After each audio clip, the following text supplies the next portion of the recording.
منظر کبھی بھی ایک سا نہیں رہتا، حالات بھی بدلتے ہیں اور وقت بھی پاسا پلٹتا ہے۔ بات صرف صبر اور یقین کی ہے۔ اس پہ صبر کر لو جو ملا نہیں، اور اس پہ یقین رکھ لو جو اب تمہارے پاس ہے۔ پھر تم تک وہ بھی پہنچا دیا جائے گا جس پر تم نے صبر کر رکھا تھا۔ چاہت کی طلب سے پہلے بہتر نصیب کی تمنا کرو، پھر جو چاہت بہتر نہیں اس کو بھی بہتر بنا کر تمہارے مقدر کا حصہ لکھ دیا جائے گا۔ اے اللہ، میں نے تجھے وہ فاصلے سونپے جن کی مسافتیں مجھے معلوم نہیں، وہ راستے جن کی منزلیں مجھے نظر نہیں آتی، وہ امیدیں کہ جن کا بہرانا محال لگتا ہے، وہ دعائیں جن کی قبولیت کا میں وقت نہیں جانتا، وہ نعمتیں جن کے حصول کے اسباب میسر نہیں۔ تو اپنی صفات کی برکت سے ان سب کو پورا کر دے یا رب، آمین یا رب العالمین۔ جس طرح ٹوٹے دل کی آہ عرش ہلا دیتی ہے، اسی طرح ٹوٹے دل کی فریاد بھی سیدھا عرش پر جاتی ہے۔ درد اور تکلیف میں لگائی گئی آواز اللہ کبھی انسنی نہیں کرتا، پھر چاہے زمانہ راہ میں کتنی ہی رکاوٹیں کیوں نہ لگائے۔ اگر اللہ کسی کام کو کرنے کی ٹھان لے تو وہ پورا ہو کر ہی رہتا ہے۔ یاد رکھو، سارے معجزے یقین کے ہیں، اور اللہ کے کن پر یقین جتنا پختہ ہوگا اتنی ہی عطائیں تمہاری منتظر ہوں گی۔ اس رب کے حوالے سب معاملات کر دینے کا مطلب پتہ ہے کیا ہوتا ہے؟ اس کا مطلب ہوتا ہے مکمل یقین کے ساتھ صبر کر جانا، اس بات کا اطمینان کر لینا کہ اب جو بھی ہوگا وہی بہترین ہوگا، کیونکہ وہ رب آپ سے بے حد محبت کرتا ہے۔ وہ کچھ بھی ایسا نہیں ہونے دے گا جو آپ کو نقصان پہنچائے، اور اس کی قدرت اتنی وسیع ہے کہ وہ آپ کی سب دعاؤں کو قبول کر لے گا۔ تو جب معاملات اس کے سپرد کر دو تو خود کو ہر پریشانی سے آزاد بھی کر دیا کرو، کیونکہ وہ بہترین کارساز ہے، وہ تمہیں تنہا کبھی نہیں چھوڑے گا۔ صبر وقت گزارنے سے نہیں آتا، صبر رونے سے نہیں آتا۔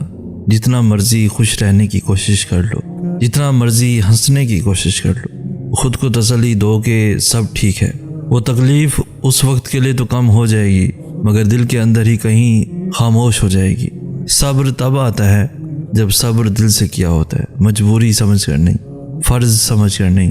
صبر تب آتا ہے جب تم خود کو یہ سمجھا لیتے ہو کہ اسی میں اللہ کی رضا ہے۔ تم صبر اللہ کے لیے کرو، اور اللہ تمہارے صبر سے تمہارے ہی غم دور کر دے گا۔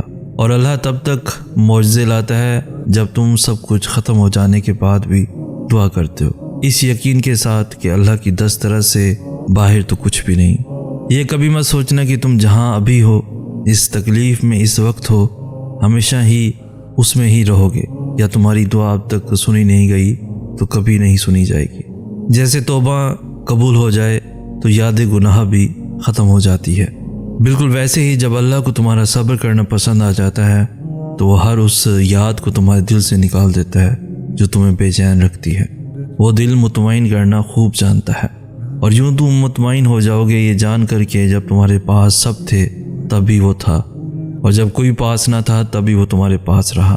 آغاز سے اختتام تک بس وہی تمہارے ساتھ رہا، اور پھر تم سمجھو گے کہ صرف اس کا ہونا کتنا بہتر تھا۔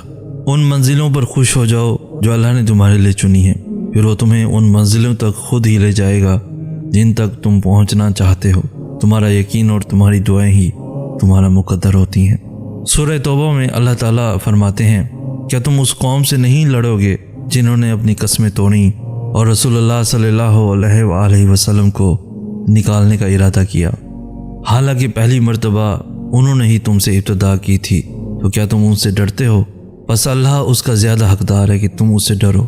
اگر ایمان رکھتے ہو تم ان سے لڑو، اللہ تمہارے ہاتھوں سے انہیں عذاب دے گا اور انہیں ذلیل و رسوا کرے گا، اور ان کے خلاف تمہاری مدد فرمائے گا، اور اللہ ایمان والوں کے دلوں کو ٹھنڈا کر دے گا اور ان کے دلوں کی گھٹن دور فرمائے گا، اور اللہ جس پر چاہتا ہے اپنی رحمت سے رجوع فرماتا ہے۔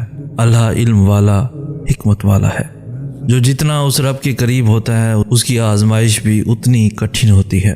بس تم ہمت نہ ہارنا، وہ تمہیں آزما تو رہا ہے مگر اس نے تمہیں تنہا نہیں چھوڑا۔ اس پر یقین رکھتے ہوئے صبر کرو، دعائیں جلد قبول ہو جائیں گی۔ آئے میرے پیارے اللہ، مجھے ان ذہنی اذیتوں سے نکال دے جو مجھے پریشان رکھتی ہیں۔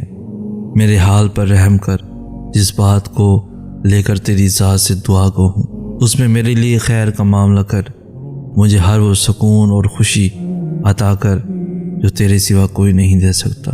اللہ فرماتا ہے، ماں اپنے بچے کی ایک سسکی بھی سہ نہیں پاتی، اور میں تو تم سے 70 ماؤں سے بڑھ کر پیار کرتا ہوں۔ اللہ کو چھوڑ دو گے تو کوئی چیز ہاتھ نہیں آئے گی۔ جہاں اتنا صبر کیا ہے وہاں تھوڑا صبر اور صحیح۔ پھر دیکھو جو اب تک تمہارے نصیب کا حصہ نہیں تھا وہ بھی تم تک پہنچا دیا جائے گا۔ غم نہ کرو، اللہ تمہارے ساتھ ہے۔ ایک ہار پہ ہر اس فتح کو بھول گئے ہو جس سے اللہ نے تمہیں ہمکنار کیا تھا۔ اس کی رحمتوں کو یاد کرو اور ذہن نشین کر لو کہ تمہارا رب ہر شے پر کامل ہے۔ اللہ تمہیں تمہاری دعاؤں سے آزماتا ہے، وہ تمہیں ہر اس چیز سے آزماتا ہے جو تمہاری دعاؤں کا حصہ ہوتی ہے، کیونکہ دعاؤں میں وہی رہتے ہیں جن سے تمہیں بے پناہ محبت ہوتی ہے۔ تم سوچ رہے ہوگے کہ جب دعائیں معجزوں کے لیے بنائی گئی ہیں تو پھر اللہ انہیں تمہارے لیے آزمائش کیوں بنا دیتا ہے؟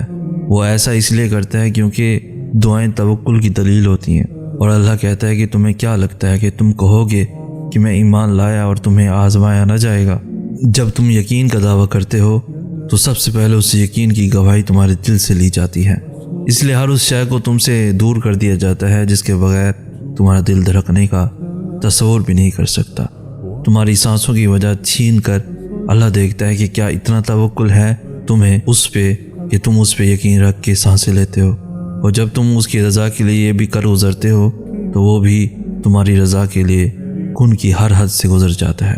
اللہ ان دعاؤں کو کبھی بھی نہیں بھولتا جو تم نے اس کی رضا کے لیے قربان کر دی۔ اللہ کے لیے جو کھو دیا جائے وہ کبھی بھی کم نہیں ہوتا، وہ پلٹ کر واپس ضرور آتا ہے، تمہاری ادھوری دعاؤں کی قبولیت بن کر، تمہارے درد کا اجر بن کر، اللہ سے کی گئی تمہاری وفاؤں کا صلہ بن کر۔ ہمیشہ کے لیے کچھ بھی نہیں ہوتا، ہم خود کو دباؤ کا شکار بناتے ہیں، جیسے بھی حالات ہوں بدلتے ہیں، اور جب صبر بھی مشکل پڑے تو اللہ سے دعا کی جاتی ہے، اس سے مدد مانگی جاتی ہے، اور جنہیں اللہ سے مانگنے کی عادت ہو، اللہ سے سب کہنے کی عادت ہو، وہ زندگی میں کبھی خالی ہاتھ نہیں رہتے۔ جو تم سے بنا مطلب کی 70 ماؤں سے بھی زیادہ پیار کرتا ہے اس سے اپنا تعلق بنائے۔ جب یہ سمجھ آئے کہ اللہ کے علاوہ کوئی سمجھنے والا نہیں، دل کی کیفیت کو جاننے والا نہیں، پھر وہ اپنی کہانیاں صرف اللہ کو ہی سنایا کرتے ہیں۔ دل تڑپنے پر وہ دل لے کر ہم اللہ کے پاس ہی تو جاتے ہیں، اس کا مرہم ہم وہی تو پاتے ہیں، اس کو خوب سمیٹنا آتا ہے۔ تم سب اس پر چھوڑ کر تو دیکھو، ہوتا ہے بہت آگے چل کر بھی ہم خود کو پیچھے کی طرف دھکیل دیتے ہیں، صبر کرنے کے باوجود خود کو بے صبری کی انتہا پر پہنچا دیتے ہیں، لیکن ایک دن ایسا آتا ہے یہ ساری چیزیں ختم ہو جاتی ہیں، ہم خود سے کی گئی جنگ سے باہر آ چکے ہوتے ہیں۔ تو صبر مشکل پڑ جائے اللہ سے دعا کر لیا کرو، جو صبر دے سکتا ہے وہ صبر آسان بھی کر سکتا ہے۔ اپنی تکلیفوں، اپنی الجھنوں کو ہی لے کر جاؤ، تم خالی ہاتھ نہیں لوٹو گے، ہر چیز تبدیل ہو جائے گی۔ اگر ہم سب کچھ بھول بھی جائیں لیکن اللہ کچھ نہیں بھولتا۔ طرب کے لمحے، مانگی دعائیں، ہماری بے صبری، ہمارا گھٹن زدہ لمحہ، وہ رب کچھ نہیں بھولتا، بے شک وہ کچھ نہیں بھولتا۔